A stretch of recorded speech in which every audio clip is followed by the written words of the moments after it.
The hatred for Justin Trudeau does not stop here within Canada's borders. You have celebrities, you have mainstream media, you have other entire governments such as India just absolutely roasting Justin Trudeau on a daily basis. But today we're not looking at India. We're mostly focusing on notorious people, other known as celebrities, such as Jordan Peterson, Joe Rogan, and also mainstream media here in Canada have completely turned on Justin Trudeau. Welcome back to another video, everybody. This is going to be a great one. You're going to want to sit back, relax, and enjoy the entire duration because you're going to want to see what everyone has to say, which is already things that you know, but it just adds the confirmation bias that, yeah, all of these things are happening and you're not alone and we're not crazy for thinking that we're being manipulated and gaslit by the Prime Minister of Canada. Before we get into it, I want to encourage you to give a like and subscribe if you haven't yet already. Really helps grow the channel. And remind you that I did not see that coming stickers are still available for purchase down in the description or the pinned comment. I want to thank today's sponsor, Private Internet Access. We've teamed up together and PIA is willing to offer my audience 83% off by using code SUNSHINE. Now, here in Canada with Justin Trudeau in power, not only is he kind of like a communist dictator, but he's also censoring the internet, which is why you need a VPN to encrypt yourself and be able to bounce around different geolocations to really mask your not only digital footprint, but to mask your identity, because right now it's hard enough as it is to even get the news. That's right. Bill C-18 prevents users, everyday people such as yourself, myself, from accessing simple information that is our freedom of rights to information here in Canada. If you go on Facebook, you currently can't even see Canadian news. It's wild, and who knows what's next. Maybe he's going to ban everything with Google, maybe here on YouTube. So you need to cover yourself and protect yourself with a VPN such as Private Internet Access. And what better way to do that here in Canada than having 83% off? The link for that is down in the description below, as well as the pinned comment. Use code SUNSHINE with Private Internet Access for 83% off. Thank you, Private Internet Access, for sponsoring today's video. Now, without further ado, let's get into this. Living in Justin Trudeau's Canada, it's a never-ending hallucinogenic, surreal dream. Justin Trudeau's mode of governance is to top each scandal with a bigger scandal. And he's really good at that. And you might say, well, what's wrong with Canadians? And I can tell you what's wrong with Canadians is that Canadians have a very difficult choice to make. They can either wake up and realize that under the jurisdiction of this preposterous narcissist, we've compromised virtually every institution of integrity in Canada, which is a really bitter pill to swallow. Or we can assume that everyone who's pointing that out is some sort of conspiracy theorist. And it's way easier for Canadians to swallow the latter story than to actually contend with the true ramifications of the former story. Now, unfortunately, the former story is true. So that's okay. Well, what is extraordinary? What's extraordinary about? Long. I mean, what's extraordinary right now? You've been ordered. I don't even know if that's the right word to use, to take social media training by a Canadian court because you posted tweets criticizing the transgender and body positivity movements. My first question is, I mean, do you intend to do this? Oh, well, I've got all sorts of evil plans on that front. I mean, at the moment, we've appealed the decision of the court in Canada to allow the college to proceed with their re-education of me. Now, the re-education, what are the criteria of the re-education program is that I'm required to sit down with a social media expert, whatever the hell that is, because that's not a genuine. See, all of these things are made up. Social media experts, people that decide what mis and disinformation is or malinformation. These are all made up things by governments to try and have full control of a narrative. And I know I should almost remove my tinfoil hat because it sounds like some crazy conspiracy thing. Because if you're just sitting on public transport and you have a conversation about this, you're going to be viewed as a crazy person. Or you go to a bar, you go to a restaurant, you say, hey, how's it going? Have you heard about mis and disinformation? They're going to think, oh, this guy's a freaking loony, which is a very weird way to start a conversation, but that's not the point. The point is that there are none of these experts, and the media now does not have control because social media has become so powerful. Independent journalists, creators have more of an influence, more of a voice, and get more views, and are able to gather more people and sell more merch, by the way, link in the description for those who want the sticker, than what mainstream media has ever been capable of doing. Newspapers are on a decline. Television is on a decline. People are resulting to their phones, computers, tablets, or if you are watching television, chances are you're watching a lot of YouTube on your television because all recent modern TVs have these apps built into them. And so that freaks people out, and as it should, because you no longer have the plot. People now get to share their opinions to millions of other people, and that is very good, and it freaks the hell out of government. So this whole retraining thing that Jordan Peterson has been forced to undergo is just a scare tactic, and it's just the whole board of people, right, that run the accreditations or credentials that he has. They're freaked out because they don't have control over Jordan Peterson because he has millions of followers and gets billions of views, and it is very scary. And to be honest, governments probably have every right to be afraid because they don't have any control over freedom of speech anymore. An occupation, I don't even know how you define it. And I'm supposed to also, as a clinician, be very careful about how I allow myself to be educated, let's say. I'm supposed to educate myself according to the tenets of scientific investigation, for example, or recognized clinical practice, and social media expert doesn't fit into those categories. Anyways, I'm supposed to sit down with a social media expert, and then I'm supposed to modify my attitude, however I'm supposed to do that, until they're satisfied that I've changed. And that's not that likely as far as I can tell, because I haven't changed since I was 3 years old, really, in some core elements. Jordan, it's also preposterous, isn't it? I mean, the idea that in a modern democratic society, which Canada purports to be, the idea they take one of its great thinkers, clinical psychologist, like you're someone who literally is one of the smarter thinkers and brains in the country, and think that they can get a social media expert, whatever that is, to re-educate you about views that you honestly hold about some of the insanity of the gender debate or the insanity of the body positivity debate. The idea that somehow you're in the wrong and you have to be re-educated, that in a way is a form of fascism, isn't it? I mean, it's the kind of Nazism that someone like Trudeau would profess to hate most in the world, and yet he's encouraging the demonization of you for challenging the insanity. It's the world of evil clowns, man. It's preposterous in the extreme. It's insane. It's insane that Piers Morgan is one of the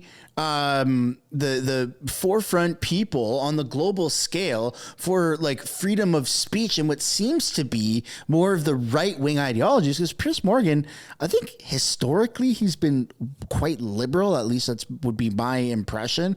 So it's very interesting to see him loan his platform to Jordan Peterson and be able to advocate for how messed up Canada is and Justin Trudeau's tyrannical Chinese dictatorship regime. And now we're going to switch from one famous person to the next, and let's take a look at what Joe Rogan has to say about the matter. The Joe Rogan Experience.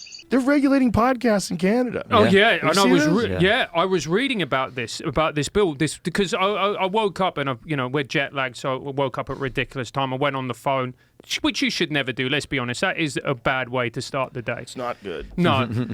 And then I was reading about what they're doing. It's terrifying. So they want to bring in this bill whereby they regulate podcasts. So what they want to do is every podcast streamer or whatever it is platform that makes more than $10 million revenue, not profit, revenue, has to register with the Canadian government. They then want them to hand over information about their content and the people listening to their right, to their Oh my God. to the government. Imagine Trudeau. getting a hold of Alex Jones's email list. So as of right now, that does not mean they don't have it as creators from the nitty gritty details of this bill. It's not creators. So I don't have to register with the Canadian government for this YouTube channel yet. That's the freak out, because the government is not known to make a pillar and leave it there. The Canadian government is known for moving the goalposts closer to what they eventually want. The goal is not to regulate things right now. It's to have things more tightened up so that in 3 years, 5 years, 10 years, we won't be able to do this on YouTube or any social media platform because it's mis and disinformation. It goes against the government narrative, even though it's not mis and disinformation. And yes, it does go against the government's narrative because they don't want to see Justin Trudeau getting roasted. They don't want to see Jordan Peterson talking bad about how Justin Trudeau admires China's dictatorship. And they certainly don't want Joe Rogan's platform of millions, multi-million amount of views daily, talking in any sort of negative light around Justin Trudeau. So individual creators do not have to register right now. It doesn't matter if a YouTube channel is making more than $10 million. It's YouTube itself. The platforms have to regulate it. So YouTube, Spotify, iTunes, X, formerly known as Twitter, TikTok, Instagram, Meta, Facebook, all of those companies, the streaming services, Rumble, they all have to register because they're all for certain making more than $10 million probably per day, if I'm being totally honest. And so everyone's scared because it starts there and then the goalposts move closer, and it's inevitable that creators are going to have to register, and they're also going to be fixing how the viewing experience is on YouTube or all other platforms. But let's just focus on YouTube. When you open YouTube, you've got mostly videos that you're likely to click on. One of mine is probably at the top of your list when I upload a video, either on the top row or the second or third row. So what the Canadian government is trying to do is get rid of that and make the front page Canadian content that pushes women in Canada, Indigenous in Canada, Canadian musicians, Canadian artists, yada, yada, yada. So if your algorithm is filled with like Joe Rogan content or Jordan Peterson content or Mr. Sunshine Baby content or whatever it is that you like to watch on the regular, chances are that won't be on the front page anymore, and you have to go searching for that. And that is not what's happening in 3 to 5 years. That's what's about to happen right now. And that's why you're seeing such famous people talk about this, because it's so absurd. Probably a bunch of senators on there. Yeah. Oh, yeah, for sure. But I mean, imagine.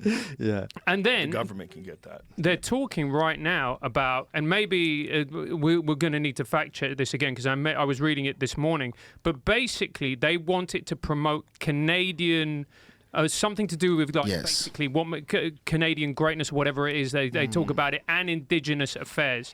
And you're like, oh, so they're going to say a number of things are un-Canadian, and then you can just silence them. Look what Trudeau did with the truckers. Yeah. Yeah. Terrifying. We just had one of their guys on to talk about it. Not just the truckers, but people who donated to the truckers got their bank accounts closed. Yeah. Yeah. Well, that is wild. Yeah. You got locked out of all of your money because you donated to a cause where you didn't think that people should have to take an experimental vaccine in order to be able to work to drive a truck. But Really? Yeah. Really? You think that's okay? Like, that's so not okay. The fact that those people aren't up in arms. The whole country didn't freak out and demand a fucking change. Like, you can't have, that's dictatorship stuff. That's Right. what that is. It's Banana Republic stuff. Yes, it is. And we have some in Canada. We have this lady who's been supporting us for years, and she's always fine. And in the middle of this thing, she was like, "I'm terrified. I'm not going to be able to eat because they're going to shut down my bank account." God. Right? In Canada. It's so crazy that they think they could do that if people disagree with them. Because that's all they're doing. They're just disagreeing. And they're supporting a protest. It should be, and it was a peaceful protest. Those people did it the right way. They just parked their trucks and They didn't block roads off. They didn't do anything fucked up. The most important thing to remember from the trucker convoy is the protesters did not block roads off. The government, the municipal government and police forces blocked off the roads. The truckers did not take up, they took up multiple lanes, but you could still drive on certain lanes to get through. It was the police that barricaded them in and created a border and a shelter and a blockade around the convoy in the downtown core that prevented easy maneuver. And so it's just ridiculous, the amount of gaslighting and lying that the government of Canada and the mainstream media here in Canada has done, which is why you're thankfully seeing really famous people use their platform to occasionally talk about this. I mean, Joe Rogan's been very vocal about the fact that Trudeau is a freaking dictator, man, and that the Canadians, us Canadians, we did the right thing by protesting in the way that we did, and nothing has gotten out of control in terms of violence. It has remained peaceful because Canadians are peaceful. We don't have the right to bear arms here in Canada. Our gun laws are very vastly different than America. And there's been protests in America where people show up armed because that is their right in that country.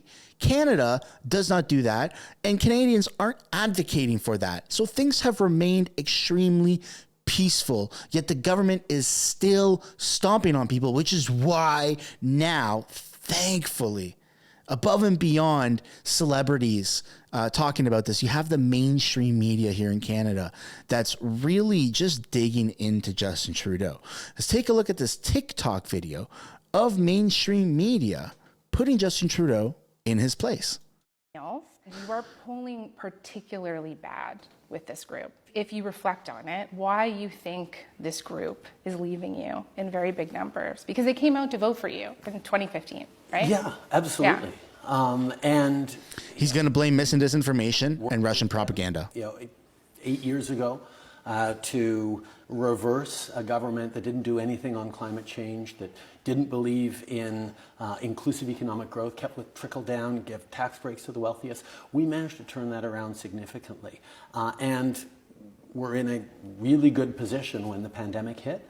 And then the past few years have been really, really hard, particularly on young people, where there is now a sense not just of the challenges of paying for groceries or paying for rent or anything, but the idea of home ownership, the idea of a really strong, exciting future seems further and further away now than it did just a few years ago. And that loss of hope and optimism is devastating for people's morale. Of course, they're gonna grumble at government, and they're gonna say that the world's going in the wrong direction, and we have to step up and make sure we're solving for that. I just want to throw some numbers at you. So when asked if they had a positive or negative impression of you, 56% of millennials and Gen Zs said negative, 27 said positive. And do you take any responsibility for them turning away from you? I mean, certainly he's going to blame mis and disinformation, circumstances, right?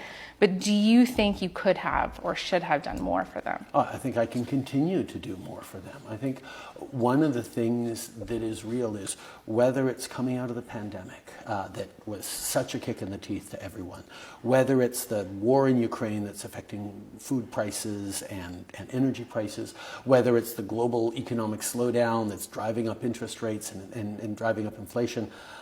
These are things that really, really have tangible impacts, not just on people's daily lives, but on how they see the future. So yes, a government is always going to wear what's going on.